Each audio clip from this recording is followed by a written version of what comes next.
tiempo, bastante tiempo ya, para pagar mi carrera de ingeniería civil en la universidad, decidí trabajar. Y lo único que se me vino a la mente en ese momento, viniendo después de intercambio, era dar clases. Y empecé a dar clases. Daba clases de inglés en el ICI, en la calle Real de Comayagüela, hace mucho tiempo. Y la verdad es que me apasionó dar clases. Y desde ese momento hasta hoy, no he dejado de apasionarme. Soy un enamorado de la docencia. Me fascina ver los rostros de hondureños y en general de seres humanos deseosos de aprender, que a la vez me motivan y me comprometen a aprender para poder compartir conocimiento. Sin embargo, me di cuenta que eso lo podía extrapolar a la parte de lo que es el desarrollo personal o personal development y lo que es el desarrollo organizacional u organizational development. Entonces, tenemos una firma que se encarga de dar entrenamientos, seminarios, capacitaciones, congresos, ejercicios para desarrollar ambas cosas. La verdad es que nosotros nos enfocamos en desarrollar competencias en la gente. El hondureño tiene un talento espectacular, sin embargo el talento por sí solo no logra nada. Miguel, estamos llenos de un mundo con gente de talento que no logra cosas. Jorge Manuel Zelaya Fajardo ha encontrado mucha gente que tiene talento y que no logra. Impresionante. Bueno, cada uno de nosotros, si hacemos una medida fría y desapasionada, estoy seguro que tenemos mucho talento que dar que todavía no hemos puesto en práctica. Yo encuentro por doquier, en Ceiba, en Juticalpa, en Catacamas, en Choluteca, en Tegucigalpa, en San Pedro Sula, donde quiera que voy, encuentro hondureños con una hambre tremenda de ser mejor, de salir adelante. Pero me encuentro también gente que tiene mucho talento y que se queda con el talento, que se queda con las ganas. Todos estamos en una escalera, para mí, en la que debemos subir peldaños para llegar a donde queremos llegar. Sin embargo, creo que nos traiciona la idea de llegar nada más versus las acciones concretas que hacemos para llegar. Entonces, me parece que el hondureño está en una etapa en la que está lleno de retos, porque tenemos retos como país impresionantes, retos que cualquiera diría los desmotivaran. Hoy me escribía con una amiga boliviana que vive aquí, y me decía, oye, Bolivia está igual, y yo puedo comentar con mis compañeros en diferentes partes mis compañeros de maestría en diferentes partes de América Latina, y me manifiestan cómo en diferentes lugares de América Latina tenemos también los mismos problemas sociales, económicos, políticos, inseguridad. Y la verdad es que es un reto tremendo para América Latina, porque somos una región que tiene muchísimo que dar, que el recurso humano es fantástico, pero algo ha estado fallando y el recurso humano no ha llegado al máximo de su capacidad. Lo ideal es que ninguno de nosotros llegue al máximo de su capacidad, sino que esté en una permanente kaizen o mejora continua, como dicen los japoneses. Sin embargo, creo que tenemos mucho que hacer en cuanto a cambio de mentalidad. Y me voy a ir directo al grano, Miguel. Yo hago la broma de que el segundo deporte más practicado en este país es el QPF. Yo sé que a ti te hizo clic esa frase una vez. La uso en capacitaciones con jóvenes liderazgos y algún día te invitaré a que nos acompañes para eso. Uso tu video del TEDx. Del TEDx, perfecto. El QPF es quejadera poco fértil. Nos quejamos mucho, nos quejamos permanentemente, nos quejamos bastante, y eso cualquier psicólogo, psicoanalista, hasta psiquiatra podría decir que es un mecanismo de defensa. Las mentes débiles utilizan la queja o el señalar a otras personas. Y cuando digo mentes débiles, no es que hay un equipo de mentes fuertes y mentes débiles. O sea, le echamos la culpa a los demás.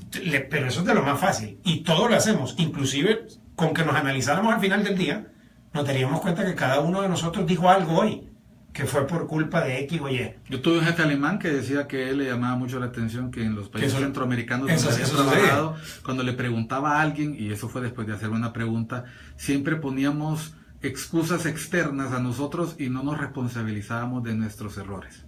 Pero fíjate que lo que dicen, y eso lo dicen los alemanes, lo dicen los nórdicos, lo dicen los orientales. Sin embargo, hay una tremenda buena noticia, Miguel. Eso es un hábito. Eso se puede cambiar perfectamente. Ok, define, cuando dices eso, porque la gente piensa que es que estamos ya condenados, es nuestro estereotipo. Ese es otro mal hábito, pensar que estamos condenados, y no hay nada más lejos de la verdad. yo siempre pongo de ejemplo los tigres asiáticos, particularmente en desarrollo económico pongo de ejemplo los tigres asiáticos, en desarrollo social y humano pongo de ejemplo los nórdicos. Tú tienes experiencia, tú conoces, has viajado, yo estoy seguro. Y la audiencia, yo quiero a la audiencia dirigirle el siguiente mensaje. Los tigres asiáticos, por ejemplo, Singapur, que tiene la extensión territorial de la mitad de Tegucigalpa, o sea que Singapur es como Ayahuela, tiene 5.7 millones de personas. ¿Así de chiquito? Así de chiquito, así como Ayahuela tiene 5.7 millones de personas. No he tenido la oportunidad de ir a Singapur, pero amigos míos que han ido me mandan fotos, me mandan tweets, me mandan mensajes de WhatsApp que me dicen esto parece un country club, esto no parece un país, todo está ordenado, todo está limpio, aquí la gente es puntual, aquí la gente no bota la basura, no se pasa el semáforo en rojo. La verdad es que Singapur, ¿por qué traigo a colación Singapur? Porque en 1960 el Producto Interno Bruto de Singapur era menor que el de Honduras y la pobreza era mayor. Hace 48 años, no, 58 años. ¿Cómo puede ser? Nosotros vamos a celebrar, tú estabas hablando de la Honduras en camino a celebrar los 200 años de independencia. Yo hago una pregunta así existencial que puede ser un poquito controversial. Nos ha ido mejor separándonos de España como independientes. O sea, enséñame los resultados. ¿Cuál es el report card? ¿Cuál es la libreta de calificaciones que tenemos y habiéndonos independizado de España? ¿Y cuál es la libreta de calificaciones que tiene Singapur, que en 50, 60 años hizo 3 veces lo que no hemos hecho nosotros en 180, 190 años? Entonces, yo creo que hay un sentido paternalista del latinoamericano en general y del centroamericano en particular, que es el gobierno el que lo va a solucionar. Y cuando el gobierno no me cumple, entonces yo busco que el nuevo candidato que viene, ese sí me va a cumplir, y ese nuevo candidato se vuelve el Mesías. Somos medio mesiánicos, los centroamericanos, latinoamericanos. A todo nivel. A todo nivel. Al alcalde. Entonces, cuando encontramos a alguien que nos da esperanza, que ese es prácticamente uno de los motores de las elecciones en el mundo, la esperanza. Cuando alguien ve a alguien que cree que le puede dar esperanza, entonces vota por él. Y después se siente frustrado porque no resultó como quería que fuera. Y la verdad es que tenemos que entender que tenemos mucho que hacer cada uno de nosotros. Es suficiente tarea. Si hacemos un listado de nuestras fortalezas y debilidades, si hacemos un listado de todas las metidas de pata, si hacemos un listado de todos los pensamientos equivocados que tenemos que hay que corregir, de todas las metas no alcanzadas, creo que es suficiente con que tengamos nuestra tarea con nosotros. A ponernos a decir, bueno, estamos mal como país. Y usted como persona lo ha pensado. Y usted como familia lo ha pensado. Y usted como papá, y usted como hijo, lo ha pensado. Porque ese es un camino tremendamente fértil para mejorar. Entonces, la verdad es que yo me siento muy complacido de poder poner mi talento al servicio del desarrollo de competencias, capacidades, destrezas, habilidades, hábitos, para que la gente despierte. Hay algo, y te voy a decir algo que me dice la gente. Por favor, vaya a motivarnos. Cuando usted me dice que yo lo motive, yo me siento medio triste. Porque eso significa que usted está buscando motivación extrínseca de mí. Y yo no motivo, o al menos esa no es mi misión. Yo inspiro a automotivarse. Yo estoy bien claro que eso es lo que debo hacer. Porque lo que yo necesito es que quien me escuche se motive solo y ya no necesita escucharme a mí para motivarse. Por supuesto que los seres humanos necesitamos motivación extrínseca, pero yo creo que debemos de concentrarnos en que la motivación extrínseca sea 20 y la intrínseca sea 80. Y Honduras en este momento no la tiene así. Eso no es lo que yo he percibido. Hay personas que la tienen. Hay personas que la tienen, pero es muy poca personas que la tienen así. Y se nota. Personas que no le echan la culpa a los demás. Y esas personas que yo conozco, hondureños que son así, me explican que es a través de hábitos, y a través de conductas, y a través de acciones que ellos hacen. Y al hacer eso, se repite. Somos lo que repetidamente hacemos, decía Aristóteles. Así que hábito no necesita ser muy inteligente para desarrollarlo. Lo que se necesita es hacerlo, hacerlo, hacerlo y hacerlo. Y esa es la gran oportunidad que yo veo en Honduras, un país joven. Es impresionante la cantidad de jóvenes que existen en nuestro país. Yo doy clases en maestría desde hace casi 20 años ya. Empecé muy jovencito, es importante mencionar. Y la verdad es que todos mis alumnos tenían mi misma edad o mi mismo número de identidad o eran mayores que yo. Y ahora no me encuentro alumnos que tengan mi identidad o sean mayores que yo. Todos son menores que yo. Casi todos. La vez pasada estaba dando una clase en Ceiba y el 89% de mis alumnos eran millennials, que serán los nacidos entre 1980 y 2000. ¿Qué has encontrado en esos millennials? ¿Esa automotivación existe o hay que o necesitan fulminante, una chispa? Yo estoy como 50 y 50% con los millennials. He hecho investigaciones de los millennials, trabajo con millennials, lidero millennials en solidaridad. ¿Tienes hijos millennials? Tengo un millennial y tengo un centennial, que es el nacido del 2000 para acá, que son otro mundo, Miguel Calix. Si nosotros estamos preocupados por los millennials o los millennials creen que van a conquistar el mundo, prepárense por favor para los próximos 10 a 20 años, que viene una generación que se llaman centennials, que son los nacidos del 2000, la generación Z del 2000 para acá, que van a arrasar con todo. O sea, son impresionantes. Son personas, son jóvenes que ya tienen un sistema nervioso digital. Ellos están pensando completamente en otras cosas. Son súper emprendedores, son bien rebeldes y ellos no les gusta el status quo. Ellos están cansados del status quo. Ellos buscan realmente hacer cosas por ellos mismos. Los millennials, yo estoy 50 y 50 con los millennials, porque creo que han sido, por un lado, la fuerza laboral con la que yo me he enfrentado se queja de los millennials, porque dice que tienen poca lealtad con las organizaciones, que son gente que prefieren estar cómodos ellos primero antes que los demás, casarse tarde, la religión no es tan importante, el medio ambiente sí, la política casi todos ellos tienen puntos de vista diferentes. La transparencia, sí. Exactamente. Entonces, y que dicen, la crítica que se le hace a los millennials es que el millennial es desmotivado, que es un tipo desmotivado, que no es apasionado, que no es enfocado en metas. Hedonista. Y muchos le echan la culpa a nosotros, a la generación X. Entonces, si mi hijo X, mi hijo millennial o generación X, es así, dicen que es por culpa de los papás, si mi hijo millennial es así, o generación Y, millennial es Y, es porque su papá X no hizo su tarea. Eso es lo que he escuchado también. Pero por el otro lado, en el otro 50%, los millennials, una vez que les encuentras exactamente la fibra, el músculo, dónde pegarles y dónde tocarlos, esos florecen. Entonces, eso es lo que me ha pasado a mí, interesante. No florecen a motivaciones generalizadas, florecen a motivaciones particulares. Entonces, cuando le das en la clave a un millennial, se entrega completamente. Cuando se enfoca en lo que está haciendo, es otra cosa. Entonces, la población de Honduras, independientemente de su nivel económico, es una población muy joven. Entonces, para mí, escuchar a un joven millennial o centennial hondureño decir que Honduras es terrible la situación, que no hay forma de salir, eso para mí es inaceptable. O sea, para mí es inaceptable porque tiene toda la energía, tiene toda el talento, tiene toda la capacidad de hacerlo. Creo que tenemos urgentemente que convertir información en conocimiento.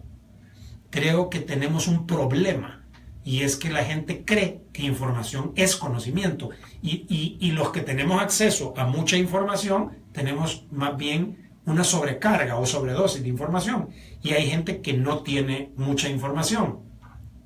Sin embargo, lo más importante es el conocimiento. Si la información la pones en práctica, es conocimiento. Si la información no la pones en práctica, es un byte. O sea, hasta entretenimiento puede ser. Información que no se pone en práctica, entretenimiento. Es información nada más. Entonces, yo creo que el gran reto de la mente del hondureño no solo es cambiar de actitud, que a mí me dicen, ayúdenos a cambiar de actitud, denos un taller de cambio de actitud. ¿Y de qué me sirve que cambies de actitud si no cambias de comportamiento? O si tu actitud mental no cambia. Y cada uno de nosotros tiene tremendo terreno que mejorar en la actitud mental. Todos tenemos. Te puedo hacer una pregunta, porque la gente, cuando menciona la participación de nuestros jóvenes, nuestras jóvenes, pero la gente en general, participan de actividades políticas, participan de actividades en ONGs, actividades en la iglesia, actividades. Este desafío de motivación es común a todas las personas que participan en las organizaciones, independientemente de la organización que se trate. ¿Cómo así el desafío de motivación? De buscarlo para cada uno. Es que la gente dice, yo soy parte de, o yo voy a la iglesia tal, o yo soy miembro de tal partido, pero uno encuentra esta quejadera poco productiva o poco fértil, la encuentra por doquier. Es que es un mal hábito, eso es lo que pasa, ya nos acostumbramos, lo escuchamos de papás, de tíos, de profesores, de los medios de comunicación, entonces ya se pegó. Y si tú lo escuchas durante 5, 10, 15, 20 años, crees que así es. Es que yo, por ejemplo, doy clases en una universidad pública, la Universidad Nacional Autónoma de Honduras. Saludos a Juan Pablo Rivas. Estoy viendo todos los mensajes. Claro. Saludos a Rubén Zacarías, a Alejandra Dickman desde Alemania. Qué bien. A Augusto Bueso. Qué bien. Un saludo a todos los amigos. Ya voy a mencionar algunos, a Gustavo Cuadra. Y yo por ejemplo, ahorita que estaba viendo el caso de Juan Pablo, Juan Pablo y yo conversamos mucho en las mañanas y nosotros no nos quejamos de los alumnos. Hay gente que se queja de que los alumnos son preguntones o dicen no quieren estudiar. Yo siempre he dicho que detrás de un alumno desmotivado hay un mal profesor. Yo creo que sí. Yo realmente estoy de acuerdo contigo. Yo creo que uno se debería de quejar en silencio de uno mismo y hacer una lista. Pero en silencio, no decirle a nadie, hacer una lista de las quejas de uno y empezar a trabajar, porque es suficiente. Y no digamos, y le digo a mi esposa que me la escriba la lista de las quejas que debe tener de mí. A lo que me refiero es que perdemos tiempo quejándonos del externo cuando tenemos suficiente trabajo que hacer internamente. O sea, yo creo que internamente hay muchísimo camino que recorrer. Y te lo digo porque las personas participan, están en distintas organizaciones y yo veo que este tipo de comentarios es común, independientemente si estás más motivado políticamente o motivado ideológicamente o motivado espiritualmente. Esta actitud a la larga daña, lacera la capacidad de influir de estas organizaciones en general. Son organizaciones al final. Lo que tú estás mencionando hace daño al trabajo en equipo, hace daño a una familia, hace daño a un país. ¿Qué podríamos hacer los que estamos en espacios de toma de decisiones para, como lo dijiste tú, hacer una listita de qué estoy haciendo mal, qué hábito tengo malo y poder ponerlo en función del bienestar del equipo, del grupo o mío? Yo tengo un amigo que vive ahora en Miami, hondureño, que me dijo una vez, tú hablas muy bonito, ¿por qué no me enseñas los resultados tuyos? Para ver si tus resultados son igual que tus palabras. Wow, fuerte. Y no me gustó.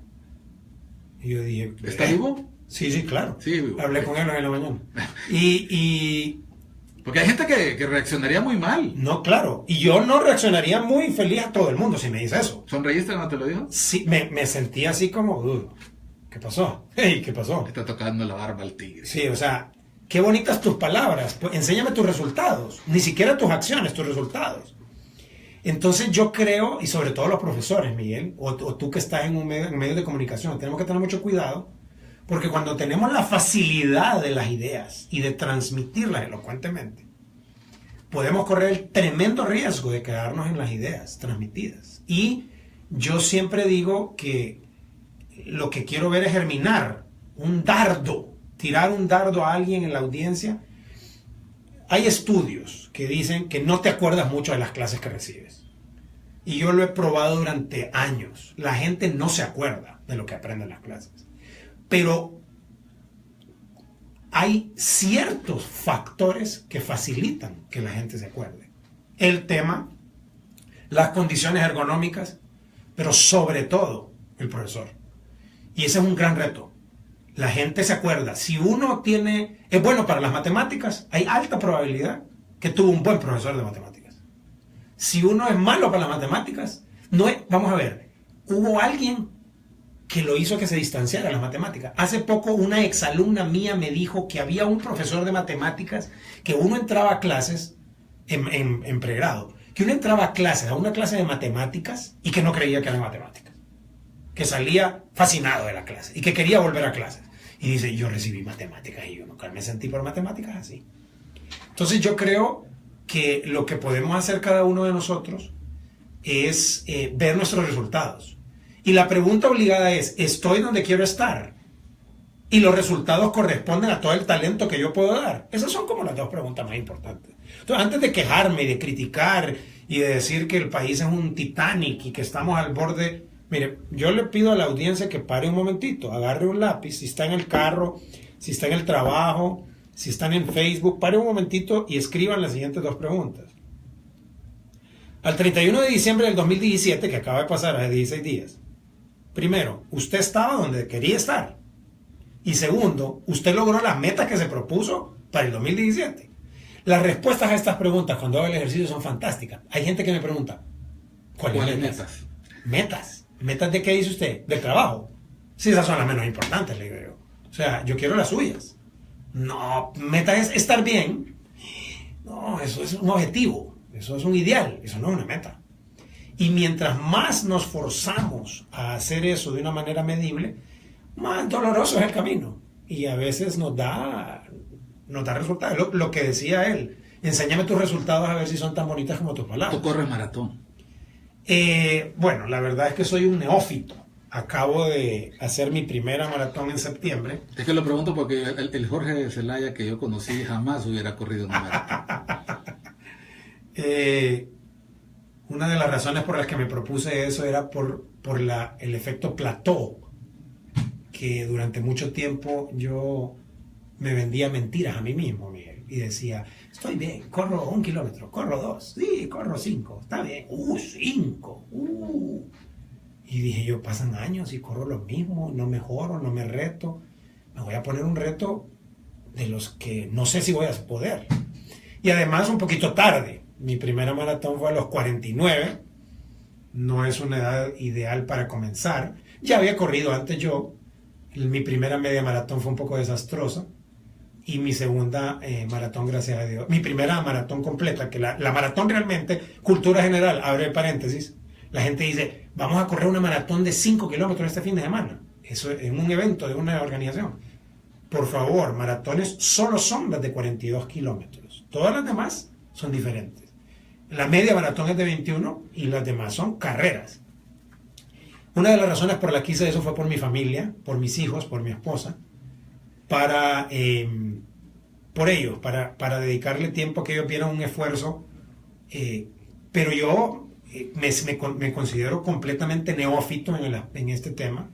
Descubrí un montón de errores después de correr, descubrí errores en mi entrenamiento y en el evento, y Honduras tiene una cantidad de corredores espectaculares, buenísimos. Hay corredores que han logrado cosas maravillosas, de triatlón, de maratones, de largas distancias, de 100 kilómetros, de maratones en diferentes partes, de las 6 mayores maratones. Hay mucha gente que hace ejercicio y yo felicito a la gente que hace ejercicio. Sin embargo, le reto a que se mueva un poquito más arriba y se rete un poco más. Si corre 10, corra 12, o corre 15, o corra 21. Cuando corra 21, piense cuándo puede correr 42. Tal vez no quiera correr 42 toda la vida o todo el tiempo, pero es probable que eso le mejore a usted de alguna manera ciertos hábitos. Yo tuve que forzarme a mejorar ciertos hábitos debido a eso. Y como pues todavía tenemos mucho que hacer. No. No. Bueno, estoy en este momento en una transmisión en Facebook Live y me estoy quedando sin batería. Pero bueno, eso fue porque no cargué. No le voy a echar la culpa al carro, que no me cargó. O sea, fui yo el que no cargó el teléfono. Pero vamos a ver hasta dónde llegamos. Más que culpa, es responsabilidad, sí, para que no te sientas como culpable. Mal. Sí, lo que pasa es que vieran los comentarios del programa, o sea, prácticamente antes de que fallezca la batería, mientras estamos en el Facebook Live. No, estamos bien, no sé, ahorita no puedo ver la batería. Si la gente quisiera recibir estas capacitaciones, estas formaciones, ¿dónde te pueden ubicar? Muy bien, gracias, Miguel. Es bien fácil. Me llamo Jorge Manuel Zelaya. Entre a jorgemanuelzelaya.com y ahí está la plataforma de mis redes sociales. Ahí hay un correo electrónico, ahí está mi blog, ahí está Facebook, Twitter. Bien fácil, jorgemanuelzelaya.com. Ahí está toda la información. De hecho, tengo sitios en Facebook en donde mantengo material para que la gente pueda tener una brisa de algo positivo todas las mañanas, porque creo que es necesario comenzar así. ¿Qué orientación brindas? ¿Qué formación brindas? Estamos enfocados corporativamente en team buildings, por ejemplo, trabajo en equipo. Desarrollamos trabajo en equipos de alto desempeño, desde gerentes generales hasta personas de primera línea. Mucho lo que es comunicación, ventas también. Estamos bien enfocados en ese desarrollo de ciertas competencias. Sí, hay ciertas competencias que debemos trabajar. Los hábitos, metas, y a nivel individual y a nivel corporativo, todo lo que es trabajo en equipo, comunicación, cómo la gente puede lograr metas en conjunto, e inclusive el tema de ventas, que a mí me apasiona mucho el tema de ventas. A veces la gente considera ventas como un tema mercantil y lo sataniza, porque dice, yo no puedo vender, yo no nací para vender, yo no puedo vender nada. Y desde el momento en que uno va a una entrevista de trabajo se vende, desde el momento que uno quiere conquistar a la novia, es un proceso de vender, no es un proceso transaccional. Una propuesta política. Es venderlo. Pero la gente asocia vender como manchado de que debe haber un trasfondo económico transaccional. Y yo creo que no, vendemos todo, todos los días. Mira, voy a ser previsor, es muy probable que me quede sin batería, pero igual, hemos tenido una larga, no quiero que la gente se agote, no quiero que sea la última vez que nos acompañe, claro que sí. Otras oportunidades. Con mucho gusto. Sí, voy a ir cerrando en este momento la transmisión de Facebook Live, estamos entrando en los últimos 7 minutos del programa y los invito a ir directamente a www.radiocadenavoces.hn.com, quienes están conectados, o escuchar en TuneIn, buscar Radio Cadena Voces, o las frecuencias 93.3 FM, 580M en la zona central sur oriental, 98.1 FM, 1190 AM en la región noroccidental, litoral Caribe, para que no se pierdan el programa. Catherine Martínez te manda un saludo. Estoy bien, tratando, gracias, vamos a ver si después, porque quiero subir este video que tiene mucha información útil. Lo que estás diciendo, estos desafíos de trabajar en equipo, de proponerse metas. Comunicación efectiva. Comunicación efectiva es un desafío que tiene uno individualmente, pero tienen las organizaciones por doquier. Es que lo lleva a la organización. Si tú lo tienes individualmente, cuando llegas a una organización ya lo llevas también. Ok, quedémonos con ese mensaje, lo importante que es cambiar uno para cambiar el entorno, cambiar la organización, y vamos a seguir en el Facebook Live. Por supuesto, claro. Okay, voy a cerrar el Facebook Live. Jorge Manuel Zelaya Fajardo, www.jorgemanuelzelayafajardo.com. Jorge Manuel Zelaya. Fajardo. jorgemanuelzelaya.com. Y ahí hay material en el blog que puede llamar la gente, gratuito, que la gente puede verlo y disfrutarlo y leerlo. Ok, vamos a... Jorge Manuel es hondureño, no les traje aquí un colombiano, un orgullosamente hondureño. Melissa Isel Mejía, saludos Jorge, gracias Melissa. Bueno, vamos a pasarnos al medio tradicional, porque estoy presiento que me voy a quedar sin batería. Síganos por favor en la radio. Saludos desde Catacama, es Erika Flores, ingeniero. Erika, Catacama, mucho gusto. Mira. Bueno, voy a dejarlo aquí. ¿Por qué no lo dejamos hasta que... A ver qué pasa. Si se va, ya estamos avisados. Y ya sabemos a quién responsabilizar y sacar la batería. Jorge, este tipo de formación, este tipo de hábito, lo tenemos todos los hondureños y todas las hondureñas. Tenemos toda la oportunidad, todos tenemos la oportunidad de hacerlo. Y yo creo que estamos como en una escalera, es decir, depende de dónde estamos. Yo era tremendamente impuntual, y me fui mejorando con la impuntualidad a raíz de que un amigo señaló públicamente: Jorge, soy impuntual de primera. Bueno, a mí me pasa eso. Y entonces a mí me molestó mucho. Eso los psicólogos, los terapeutas dirían que es terapia de choque o shock therapy, que algo sucede bruscamente y entonces uno aprende porque su subconsciente se reprograma de una manera brusca. Yo no quisiera que el hondureño se reprograme de una manera brusca, o sea, ni tampoco que tengamos una calamidad, porque a veces las calamidades o las emergencias o las crisis hacen sacar lo bueno y lo malo de nosotros, pero como oportunidad para cambiar. Exacto, es decir, ¿por qué no hacemos Kaizen? Que yo soy un fanático de Kaizen. Hagámoslo todos los días cuando se necesita. Deletréalo por si la gente lo quiere buscar en internet o en Google. Kaizen es una palabra en japonés, K-A-I-Z-E-N.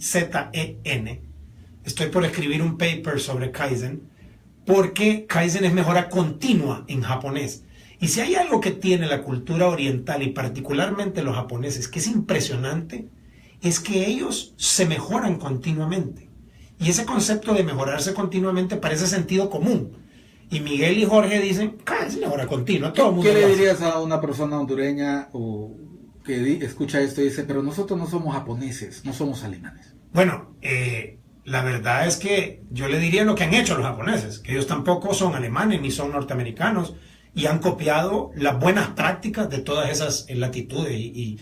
O sea, el hondureño debe, ya no es cuestión de que no sé si lo voy a hacer, debe aprender a copiar las buenas prácticas de diferentes latitudes. Y a desechar las malas. Y a desechar las malas. Y a sustituir las malas que tenemos. Todos tenemos diferentes hábitos, diferentes mentalidad, actitud. Lo más importante aquí es hacer un assessment o un análisis, un diagnóstico frío, crudo de cada uno de nosotros. Cada vez que yo hago esto, le hablo a mi amigo que te digo que me dice la verdad, le digo a mi esposa, le digo a alguien que está cerca de mí, porque hay muchas cosas. La ventana de Johari es un concepto que es que tú no ves cosas, ojalá te veas igual que como te ven los demás. Es fantástico el ejercicio de la ventana de Johari.